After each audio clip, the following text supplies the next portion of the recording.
నేపాల్లో ప్రకృతి విలయం విధ్వంసకరంగా మారింది. వేల ఇళ్ళు, వందల ప్రాణాలు విలవిల్లాడాల్సిన పరిస్థితిని తీసుకొచ్చింది. ఒక్కసారిగా విరుచుకుపడిన ప్రకృతి కారణంగా విధ్వంసం సాగింది. దీన్ని చూసిన తర్వాత ఇప్పుడు సోషల్ మీడియాలో అనేక మంది స్పందిస్తున్నారు. నేపాల్ విజువల్స్ చూసిన తర్వాత తీవ్రంగా కలత చెందినట్టుగా వాపోతున్నారు. ప్రకృతితో మనమే ఆటలాడుకుని ప్రకృతి మన మీద విరుచుకుపడే విపత్తుల ద్వారా చాలా తీవ్రమైనటువంటి పరిణామాలకి కారణమవుతున్నాం అంటూ వ్యాఖ్యానిస్తున్నారు. ప్రకృతిని కాపాడుకోలేకపోతే ఇదే తీరున అనేక సందర్భాల్లో విరుచుకుపడే ప్రమాదం ఉంటుంది అని కూడా జోష్యం చెప్తున్నారు. మరి ఇదంతా చెప్తున్నటువంటి వాళ్ళే రెండో వైపు మన దగ్గర జరుగుతున్న ప్రకృతి విధ్వంసం గురించి ఎందుకు మాట్లాడలేకపోతున్నారు? మన దగ్గర ప్రకృతి విధ్వంసానికి అనేక రకాలుగా ప్రభుత్వాలు ప్రయత్నం చేస్తుంటే కనీసంగా నిరసన తెలియజేయడానికి సైతం ఎందుకు వెనకాడుతున్నారు? ఎవరైనా నిరసన తెలియజేసే ప్రయత్నం చేస్తుంటే వాళ్ళంతా అభివృద్ధి నిరోధకులన్నట్టుగా ముద్రలేసి వాళ్ళందరినీ ఎందుకు సైడ్ చేసేస్తున్నారు? ఇలాంటి ప్రశ్నలు ఉదయించవా?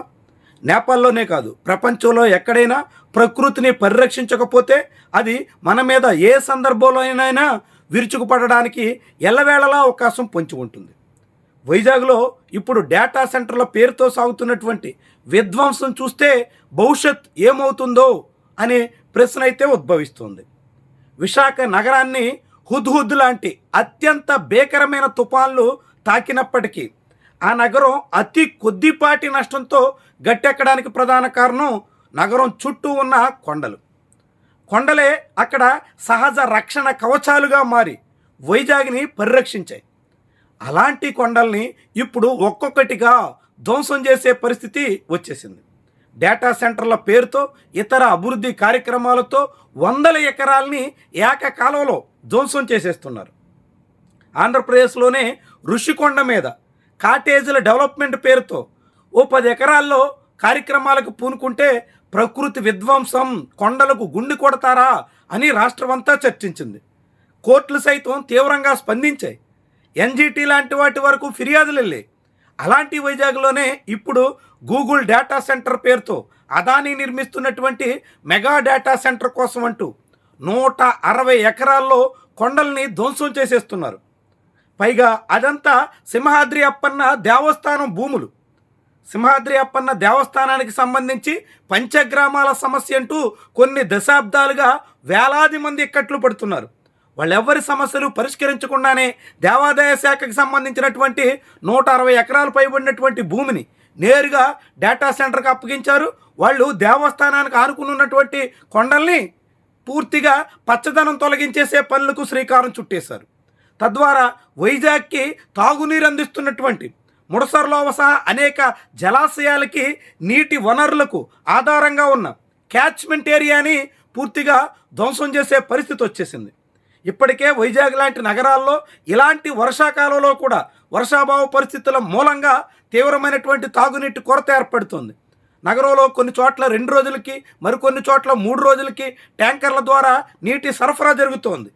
ఇలాంటి తీవ్రమైన నీటి ఎద్దడున్న నగరంలో డేటా సెంటర్ల పేరుతో యథేచ్ఛగా నీటి వినియోగం, సహజ వనరుల ధ్వంసం, దాంతోపాటుగా ప్రకృతి విధ్వంసం, వీటన్నిటికీ పాల్పడితే తదుపరి భవిష్యత్ ఏమవుతుంది? ఎలాంటి పరిస్థితికి దారితీస్తుంది? మరి ఇలా అభివృద్ధి వద్దా? డేటా సెంటర్ లాంటివి మనం డేటా కావాలంటామే కానీ సెంటర్లు ఏర్పాటు చేయొద్దా? ఇలాంటి ప్రశ్నలు కొంతమంది అడుగుతూ ఉంటారు. డేటా సెంటర్లని ఇప్పటికే అటు అమెరికా, ఇటు యూరప్ లాంటి అనేక దేశాల్లో వద్దంటుంటే చైనా లాంటి దేశాలు ప్రత్యామ్నాయంగా సముద్రం మధ్యలోనే డేటా సెంటర్ల నిర్మాణానికి ప్రణాళికలు రచిస్తుంటే మనం పచ్చదనాన్ని, సహజ వనరుల్ని, సహజ సంపదని తీవ్రంగా ధ్వంసం చేసుకుని ఆయువు పట్టు లాంటి అనేక విలువైనటువంటి స్థలాల్ని నేలమట్టం చేస్తున్నాం. మరి ఇది ఎక్కడికి దారితీస్తుంది?